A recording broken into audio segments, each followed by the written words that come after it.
Good evening. Welcome to the council meeting in the council chambers. It is 6 o'clock, Tuesday, March 26th, 2024. Call of order, roll call, all present. Let us stand for the Pledge of Allegiance, please. I pledge allegiance to the flag of the United States of America and to the republic for which it stands, one nation under God, indivisible, with liberty and justice for all. Item C, public hearing, vacation of Bradford Court right-of-way. Public hearing is now open. Any comments? Any comments? Public hearing is now closed. Item D, public hearing, vacation of Veterans Parkway right-of-way. Public hearing is now open. Any comments? Any comments? Public hearing is now closed. Item E, identify possible conflicts of interest. I see no one has their hand raised. So we'll go on to item F, public comment period correspondence. At this time, I will recognize those members of the public who have indicated a desire to address the council. Upon recognition by me, persons may address the council, first stating their name and address. The council may act on emergency matters introduced by members of the public. Are there any public comments? Are there any public comments? A third time, any public comments? Seeing none, move on to item G, approval of minutes, March 12th, 2024 regular meeting. We have a motion by Alderman Fire, second by Alderman Stauber. Any questions, comments? Seeing none, please vote. Mrs. Sparrows? Yes. Motion passes. Thank you. Staff updates. I'm not aware of any this evening. Item I, my comments. First off, Friday the 29th at noon, absentee ballot voting will be closing. And next Tuesday, of course, starting at 7 a.m. until 8 p.m., they'll be voting in all districts in the city of Marshfield. So please, I encourage you all to get out and vote. Find the right person that you like on the ballot. And they close again at 8 in the evening. So you've got 13 hours to vote. Council comments. Seeing none, city administrator's update. Thank you. I have just two items and they're about upcoming meetings. First of all, the next time we get together with the council here, it'll be Tuesday, April 9th. And that will be a 5 o'clock meeting, remember, for the budget session where we're going to talk about the 2025 budget, kind of getting ourselves a framework and getting prepped for that process already. And then the regular council meeting will be a half an hour later than normal at 6:30. Food will be provided that evening for you, so please plan to join us to eat. And we'll have 5 o'clock and 6:30 meetings on the 9th. Then a week later will be the council reorganizational meeting, which happens after every election. So what will happen that night, if other committees are still meeting as normal, it would be the Judiciary and Licensing Committee at 5, the Finance, Budget, and Personnel Committee at 5:30, and the council meeting at 6 o'clock or following that meeting of the Finance, Budget, and Personnel Committee. So please make your calendar notes as well. That's all I have this evening. Thank you, Administrator Barg. Item L, reports from commissions, boards, and committees. Seeing none. Item M, consent agenda, meetings, minutes, reports. Motion by Alderman Giles, second by Alderman Fire. Alderman Wagner. Excuse me. Thank you. I'd like to pull under Finance, Budget, and Personnel, March 19th meeting, item number 3 for discussion. So the approved addition of third K-9 officer. Yes, ma'am. Thank you. Anyone else? Oh, Rebecca. Mrs. Spiros? Thank you. Under Finance, Budget, and Personnel, I'd like to pull item number 1 for discussion. So we have item 3 and item 1 pulled out. So we have a motion and a second to approve the rest of the consent agenda. All those in favor, please vote. Mrs. Sparrows? Yes. Motion carries. Thank you. Since Alderman Wagner was first on the hot, we'll bring you up first. Thank you, Your Honor. One of the reasons I voted in favor of this, and as a matter of fact proposed to go forward with it, is that I understand that we have a time delay in replacing these K-9 units. I feel really weird calling them K-9 units. They're dogs. They're really nice dogs. But anyway, the point that I want to make is I voted for this in the assumption that we always needed to have one dog in the pipeline for the retirement or injury of another. I agree with that. I don't have any problem with that.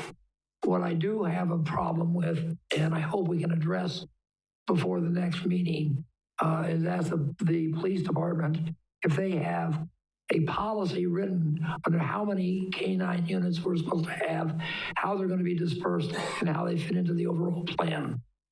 So we need to talk about that because it is an expense to the city to train and acquire these dogs, or the other way around, acquire and train. The only other thing that comes to mind is that the Fire and Police Commission is different from many of the other commissions we have in the city, and that they're different in the sense that we cannot mess with their operations or the day-to-day work of the department. The commission is responsible for that, not us. So when we make a decision like this, we're essentially edging out a policy decision that they get to make. And I think the only way around that is that if we do something they don't like, but they can do, is they can take whatever the total sum of money we had allocated and spend it any way they want. So that might become in handy when we start on those budget meetings in a little while. So we need to talk about this in that context. But before we do that, I want the police department to give us a policy statement of what they want to do and how they want to do it and how it's going to proceed in the future. Thank you. Alderman Werman? Yeah, I actually just wanted to, we often call out a lot of these, and I wouldn't say for negative reasons, but to go over a lot of things which probably come off negative. I did want to commend Chief Jody on the breakdowns that were provided to finance, budget, and personnel. I really appreciated getting to see all the numbers, but also the background behind each thing, and then thinking outside of the box, specifically calling out in here, trying to repurpose a Ford F-150. So I just wanted to say thank you for that. It was hugely helpful in feeling a little bit more comfortable with this decision. Alderman O'Reilly? Thank you, Mayor. I just have a couple statements on this, and I'm going to be in complete support of that, Doug. I can think of 10,000 things that the city does that I would support cutting before getting the drugs off of our street. I think it is of the utmost importance, so I will be supporting this all the way through, but I agree with Alderman Wagner. I think it would be good to have some type of a policy so we have expectations of what we should see. Any other comments, questions? Move on to item 1. Oh, Chief says motion to approve. okay. Motion to approve. Oh, Okay. Rebecca's. Rebecca? Just the right motion. I just have a question Yes, ma'am. about the canine. I was on vacation last week, so I did not attend the Finance and Budget Personnel Committee meeting, but I did watch it on video. And I just want to do a couple of follow-ups. I'm wondering if we could get the answer to a couple of questions that I had. We do have 2 active canine units now, or 2 active dogs, and this would be seeking a third. So my question would be, I'm just curious as to our surrounding communities, how many drug dogs or canine units they have. I don't think that we talked about that. So I'm looking like at Rapids or Wausau or those surrounding areas. Just curious. I'm just wanting to know. And then in addition, if finance could explain I mean, Jody, you did a good job talking about that most of the costs are covered by donations. But I do want somebody to elaborate on the additional cost that the canine officer receives, and we kind of negotiate that through your contracts, what they receive, and then their hours that they work, because I don't think that the whole council, if you haven't been involved in negotiating a contract you don't quite understand that. And I don't want this to come off as a non-support. This is not non-support on my part. It's just clarification. Sure, thank you. There are neighboring jurisdictions that do have canines. Wood County's got three or four. Marathon County's got a bunch of them. I want to say they're right in the realm of 4 or so as well. But again, we are an island community, and a lot of times we have to rely on our own. So to get those dogs to respond to us can be quite time consuming. And because of statutes that have passed, we can't extend a traffic stop in order to use the dog. So it makes the possibility of mutual aid really difficult. So adding it to us and getting them to as many shifts as we can is probably the best option. As far as the hours of work and the contract stuff, FSLA rules indicate that because the canine handler takes care of the dogs all the time, we have to compensate them for that time. So instead of a 12-hour day in patrol, they work 11 hours to compensate for the time that they care for the dog. They are paid for the 12 hours, which is an FSLA rule.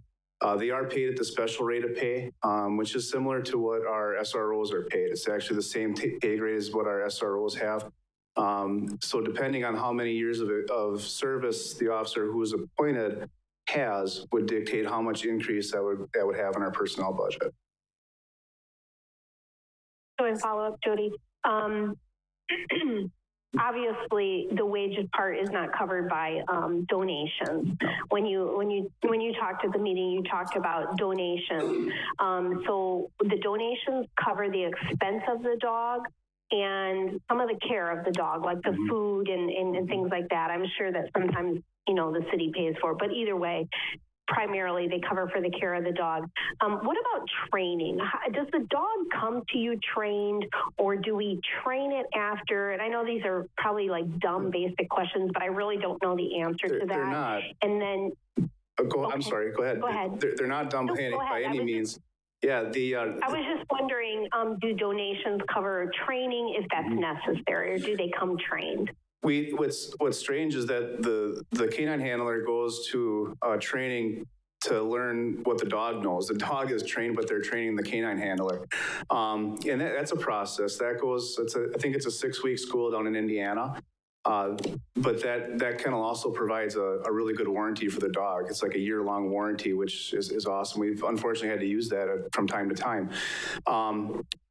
We budget and we do pay for the training for the dog. And this is an area where we can't skimp on that training. In order to keep the dog certified, they do have to train a certain amount of times during the year and have to keep up the certification so that they can be court certified to sniff the types of evidence that they do. So the training does take up time, but it's worth it to keep them on the road. Any other questions? Just as a follow-up, I just wanted to reiterate. I just was mostly asking these questions because I didn't know the answer, and I also think that the public, it's good for them to hear those answers too. So thank you so much. Thanks for bringing them up. Any other questions, comments for Jody? Anyone would like to take action, or do we table this? Motion by Alderman O'Reilly, second by Alderman Weigel. And Alderman O'Reilly, what is your motion? Make a motion to approve. Are you okay with the second? Any other comments, questions? Seeing none, please vote. Mrs. Spiros? Yes. It's been approved. And we go back to item 1, authorize refilling 1 vacant firefighter/paramedic position. Alderman Spiros? Hi, thank you, Madam Mayor. Yes, this again is just more of a clarification. So, several months ago, we discussed some adjustments we needed to make to our budget because of some shortfalls that we had at the time. And I know that we spaced out these hiring of these 3 firefighters. And then I know for sure that we had 1 fireman come back from active duty service to the country, and he was rehired, which would have been firefighter number 1. Number 2 and number 3 is my question.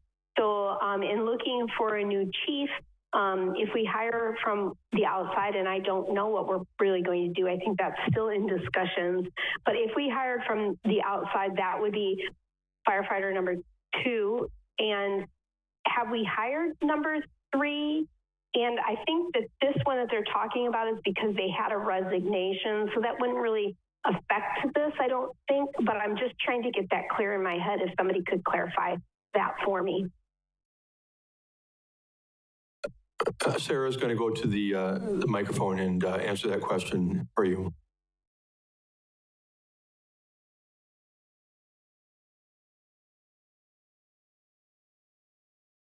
Good evening.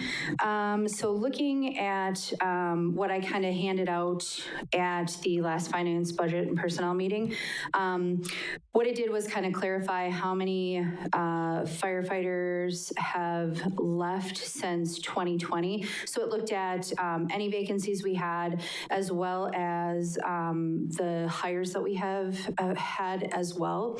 So typically for the fire department, they stay right at 40 FTE overall. We, since 2021, when we were full, or I'm sorry, 2020 when we were full, we have had 13 either termination, resignation, or retirements. And we have hired 9 firefighter paramedics during that time. So of the 13, one of those is the upcoming term of Ryan Dunn.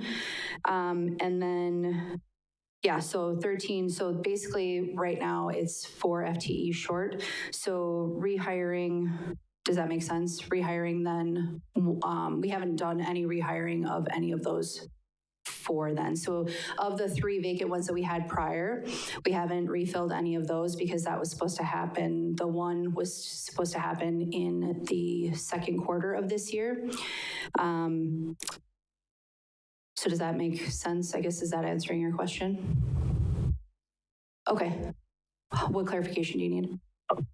Okay, let me clarify. So they carry 40 FTEs on a normal basis. Mm-hmm. You said there's been 30 resignations or retirements or what have you, 13. Which would take them down to 13, I'm sorry, which would take them down to 27. They have 27 active people hired? Nope. FTE? Nope. So of the 40, since 2021, we had 13 people leave. Of those 13 people that left, we have only backfilled 9. And Anthony is one of those that left and came back. So is he in the 9? He's in the 9, but he's also in the 13. So okay, so that basically, so 12, and we've hired 8 back. It's a wash. Right. So what I'm asking you is, does that still leave the 3 that we approved, or is the 3 included in that, then 12? I'm very confused. I'm very confused. Can I take a shot? How many FTEs do we have working right now at the fire department? So let's say prior to the termination, right? Prior to the termination that's upcoming, we had just the 3 openings that were on the monthly position control report. So of those 3 that were open, one of them we were said that we could fill starting in the second quarter. Since then, though, we had the 1 termination, so that brings kind of our total of need to 4. So to answer your question, let's just say we hired a firefighter right now, that would bring us back to even, because we'd have the 3 openings still. If we hired a outside chief, then that would eat up that 1 that we have been told we can hire in second quarter, and we'd be left with 2. Okay, that clarifies it a little bit. I was very confused because I feel like when the military veteran came back, we were very specific on that being one of the 3 positions that were open. Nope, that was basically backfilling the opening that was when the chief had left, Chief Letty had left. So we were...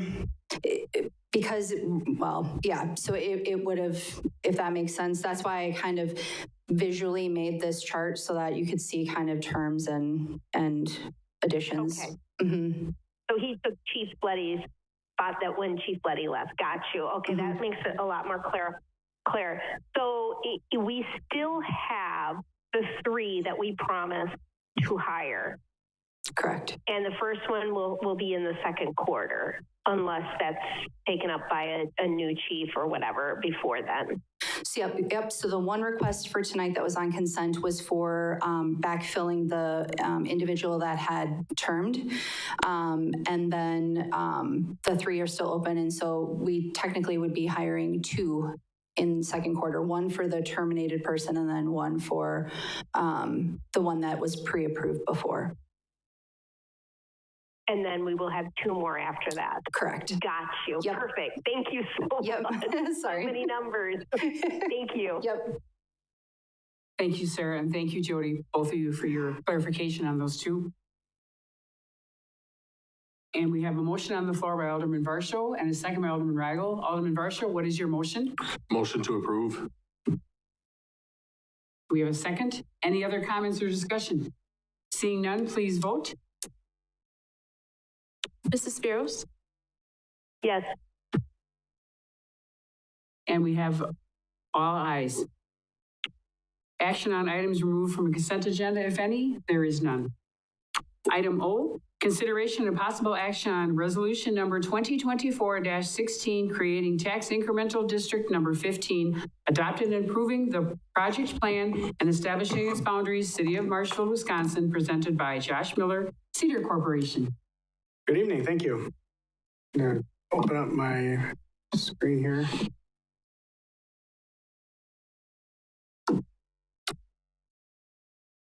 Tonight I'm going to talk about the proposed tax incremental district number 15. The location of that district is in the south central part of the town, or part of the city.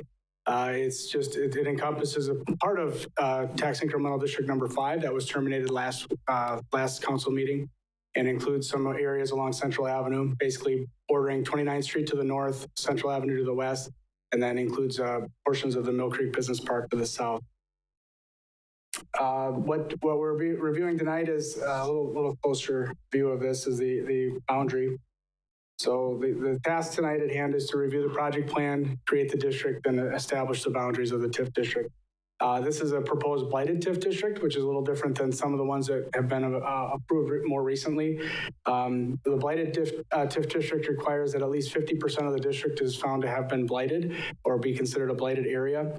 And I'll just pull up that definition of what blight means. It's a statutory definition. And I think a lot of people have some concerns about, okay, when my property is blighted, what does that mean?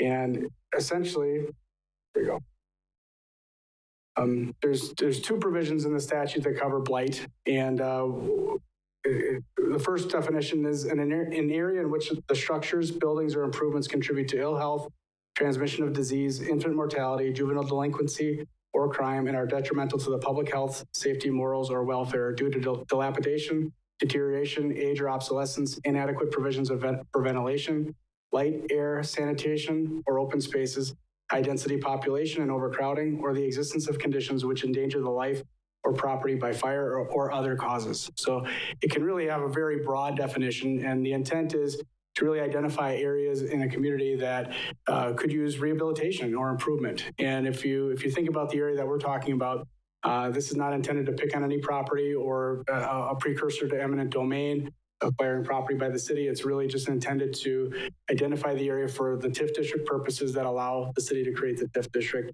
and allow the city to make expenditures to improve that area. And the area that we're talking about, is, like I said, is along Central Avenue. This area is identified in the comprehensive plan as a redevelopment area. I think it's called the South Central Gateway redevelopment area. The other definition is an area of predominant that really pertains to if an abandoned highway corridor is removed or if buildings are removed or demolished. So there's a couple different ways to look at what is considered blighted. And when we went through the map in this area, we had to identify at least 50% of the properties to be considered blighted. And this is the map where we identified at least one of those factors that would be considered blighted. And so you can see the most of the area to the north, within the north of 34th Street would be considered blighted. There's one property that's not. Then areas to the south are mostly greenfield development, and that's the area that's in the Mill Creek Business Park. The reason the TIF district doesn't encompass the entire Mill Creek Business Park is because we have that 50% limitation. If we were to bring on an additional more than 14 acres, we'd be past the 50% threshold of what would be considered blighted.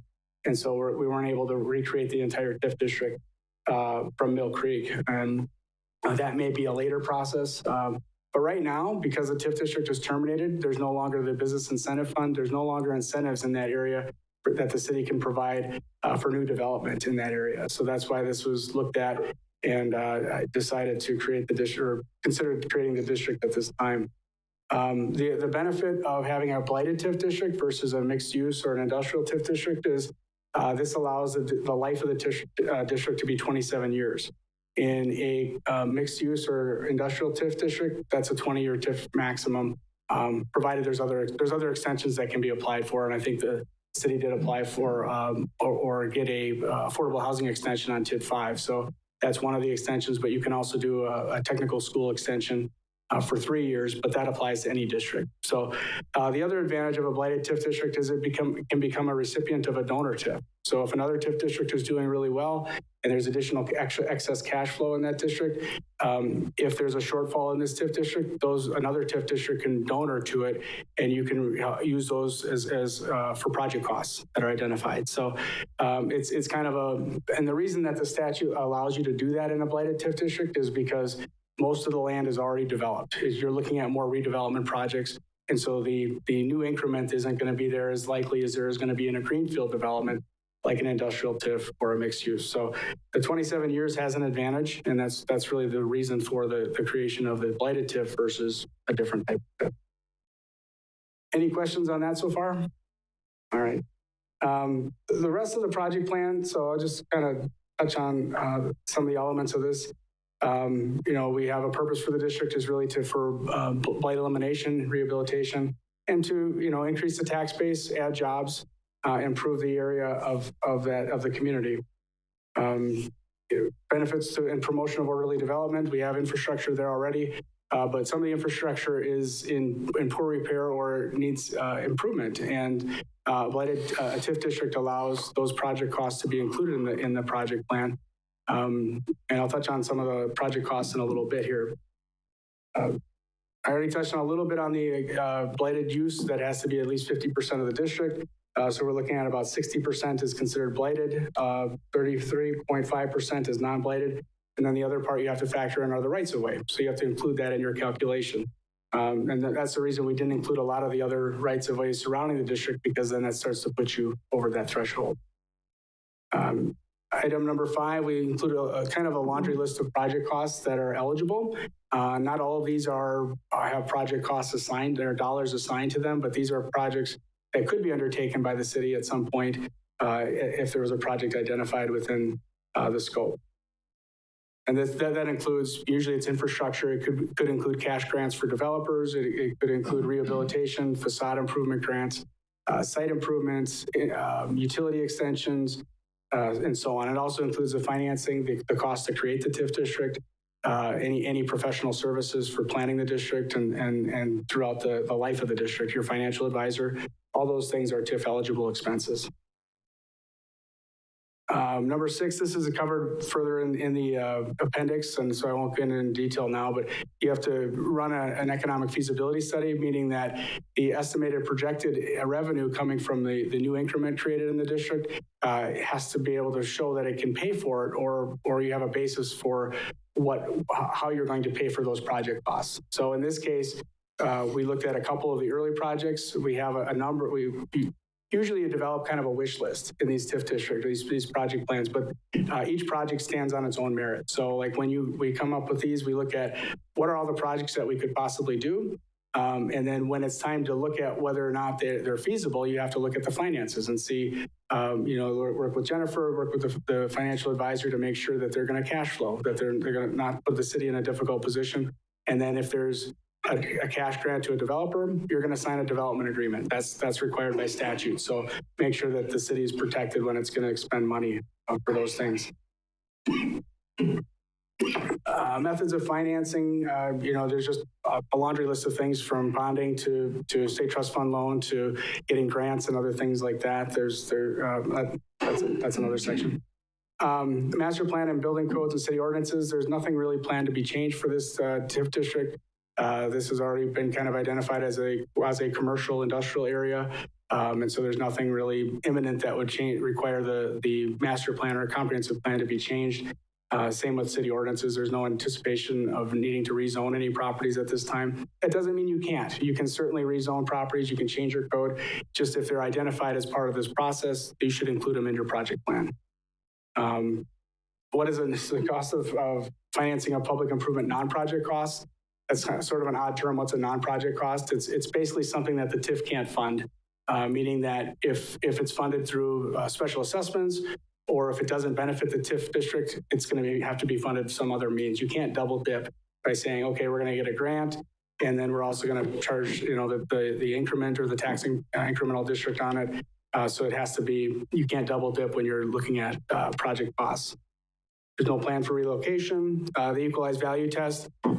So a municipality cannot exceed 12% of its equalized value when creating a new TIF district. When you factor in the existing increment of all the other TIF districts. So what that means is you look at all the increments of the active TIF districts. We closed TID 5, so that is no longer a factor. That's been subtracted out. And you're only looking at the increments of all the other TIF districts, which basically means that anything above the base value since the district was created is what's considered the increment. And then you also look at the base value of the new TIF you're creating. So we're looking at a base value of about around $20 million. And that means that's all the land and improvements that are within that boundary of the TIF. We used to include personal property in that. We don't, except for buildings on leased land. So for the most part, personal property is no longer a factor when creating a TIF district. That was always kind of an inconvenient factor because you didn't always know what that was going to be till the very end. And if you were close to that 12% threshold, it could be concerning. The city's about 5.5%. So you have plenty of capacity to create new TIF districts, even after this one is created. Now, as you create new increment, that's when your capacity starts to shrink. So we have a bunch of active TIF districts, from 13 and 14. And as 15 goes, as it hopefully continues to generate more increment, then as you create new TIF districts, but then others will be looking to close. I think in 2027, the city's looking at maybe closing another TIF district. So it's kind of set up as a nice cycle. So the city's not really going to be running into a capacity issue anytime soon. No anticipation there's no new annex property in this TIF district. If you remember back in 2015, as part of a cooperative boundary agreement with the town of Cameron, a number of properties were brought into the city as part of an attachment process. That was 9 years ago already, which is crazy to think, but that's no longer a factor. In here, we include the list of required maps that are in here that include the existing and current land use. One of the things that you can spend money on is projects within a half mile, provided they benefit the TIF. So this map up here shows you all the areas within a half mile boundary that could be identified as project costs. The one thing that you have to be careful about is you want to specify those project costs in the project plan because the statute's clear that the Joint Review Board has to approve any projects within a half mile. You have a little more flexibility within the district, but if there's a specific project cost, you want to identify it within the half mile, which we've done, have a number of them in here. And then zoning, land use, all those things, and then the parcel map. So looking at the overall project costs, we have about $11.9 million in kind of potential project costs in here. Again, just because if this does get approved tonight, that doesn't mean that Steve gets to go write out a check for $11.9 million tomorrow. That means basically that each project will be looked at as part of the CIP process. If Tom is putting some projects in there for public works improvements, we'd be looking at those in the 5-year plan. I don't believe any of these are within the first 5 years, but so looking at Cedar Avenue, Cherry Avenue, those are possible reconstruction and project. Those are reconstruction projects. Two of those streets are basically gravel right now, so there'd be an opportunity to bring those up to regular city standards, road standards. If you've been in the Mill Creek Business Park, there's opportunity to do a mill and overlay, kind of clean up some of the roads that have been there for 20 some years, 25 years, I think. So there's, those can be funded at least partially by the TIF because they benefit the TIF, but they also benefit the adjoining property owners. In addition, we've got, some crosswalk pavements, some sanitary and water extensions, utility improvements, and some site improvements for, eliminating the blight and helping the rehab of the area, and then cash grants for developers. And then, of course, your administrative costs and costs to create the district. These are the locations of the project costs. As you can see, a number of these are outside the district, so we've identified that within this project plan. And then lastly, the financial feasibility study is just really just showing, worked with Ellers on this. And so we just really looked at some of the more eminent projects. We did not do projections or forecasts for every single project just because a lot of it's to be determined. We anticipate more increment coming in, which will help pay for future projects. But right now, we don't know. So we just really looked at some of the more likely projects to happen, excuse me, in the near future. So, excuse me, this is the third step in a four-step process. Back in February 29th, the Joint Review Board convened and elected a chairperson and selected a new member at large. And on March 5th, the Plan Commission held a public hearing, and they adopted a resolution recommending the proposed boundaries and adoption of the project plan to the council. You'll be asked tonight to approve the resolution to adopt the project plan and create the district. The fourth step is, in a crucial step, is the Joint Review Board. The Joint Review Board is scheduled to convene on April 4th, and that would be the final step in creating the district. The Joint Review Board doesn't get to have a say in what's in the project plan. They basically get to say, they have to decide whether or not the but-for test is met, whether or not the district these projects would go forward or the district is needed. And so if they decide to not approve it, then the district doesn't get created. But ultimately, the creation date would be established tonight if the council does approve it. And in your resolution, there's a number of findings that include, whether it's, 50% blighted, the land use classifications, and so on. So yeah, whether it's describing the boundaries, which we have a legal description for the TIF district, not less than 50% of the area is considered blighted. The project cost will be associated with the purpose for the creation of the district. Equalized value is less than 12%. The improvement of the area is likely to significantly enhance the value of all the properties within the district. The district is feasible and in conformity with the master plan. Less than 35% is devoted to retail. That's been a recent addition to statute. I don't understand it, but you have to include it. And then the annex properties have been within the city within the last 3 years or more than 3 years. And so those are the findings that you're asked to make as part of the approval. But with that, I'd be happy to address any questions. We have a motion by Alderman Fire, second by Alderman Varsho. Alderman Wagner. Thank you. I've been looking over it. Now, one of the things you're assuring us on is that we're not going to be incurring costs before we know that there's a revenue stream. Is that correct? Yeah, other than the creation so far, and yes, essentially and I can't assure you of that, but I can assure you that you don't have to incur costs unless there's a revenue stream. That's up to Steve and the city, the council. But okay. The other thing, what about? Are any of the funds identified, the expenditures or funds at the initial point, are they targeted for marketing? And if so, who's going to do the marketing? There isn't necessarily funds directly targeted for marketing. There's funds for developer assistance in planning and things like that can be used for marketing, but there is not a plan right now at this point for marketing. That would come later after the district's created. But you do have a list of somewhere, maybe you do have a list somewhere of what improvements to that $10 million is going. I'm losing my voice, so you're lucky. But anyway, that $10 million, you do know, you have an idea of what those are, right? Yes, we have them listed in the project plan. And then, okay, this sheet was a project plan. Yep. Any other questions, comments? Seeing none, please vote.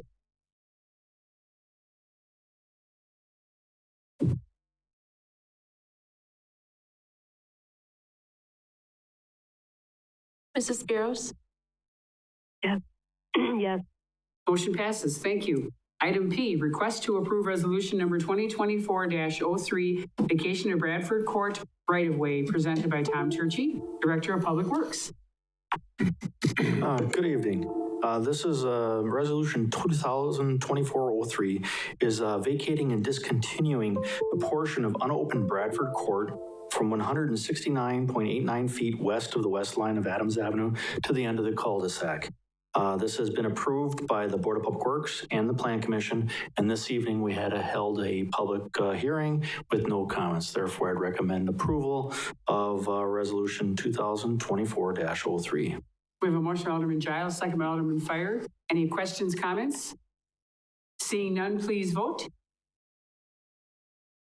Mrs. Spiros, Yes. Motion passes. Item Q, request to approve resolution number 2024-04, vacation of Veterans Parkway right-of-way, presented by Tom Turchi, Director of Public Works. All right, this is a vacating and discontinuing a portion of Veterans Parkway frontage road in Lincoln Avenue, adjacent to a parcel that's on that corner. The right-of-way changed when the Veterans Parkway and the frontage roads were constructed. This parcel or this piece of property is only just like a triangle that was being vacated. The city is discontinuing the use of this area, but we are retaining all rights for existing and future utilities as we have utilities in that space. Therefore, I'd recommend approval of Resolution 2024-04. This was also approved by the Board of Public Works, the Common Council, the Plan Commission, and had a public hearing tonight. We have a motion on the floor by Alderman Werman and second by Alderman Fire. Any questions, comments? Seeing none, please vote. Mrs. Spiros, Yes. Motion passes. Thank you, Tom, for both of those. Item R, suggested items for further agendas. Seeing none, a motion to adjourn. Motion by Alderman Stauber, second by Alderman Weigel. Please vote to adjourn. Mrs. Spiros, Yeah, I wasn't recognized for items for future agendas. Oh, sorry, we didn't see you. I apologize, Rebecca. Yeah. No, that's okay. Okay. That's okay. I just wondered if Steve, if you could give a presentation on Senate Bill 99 that Governor Evers signed into law, I think a week or so ago. It's the Clean Water Fund program.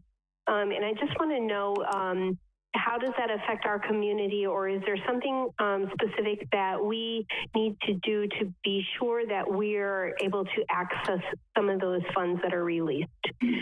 Specifically, I think regarding like the PFAS situation. Okay, thank you. Anyone else? And Alderman Spiros?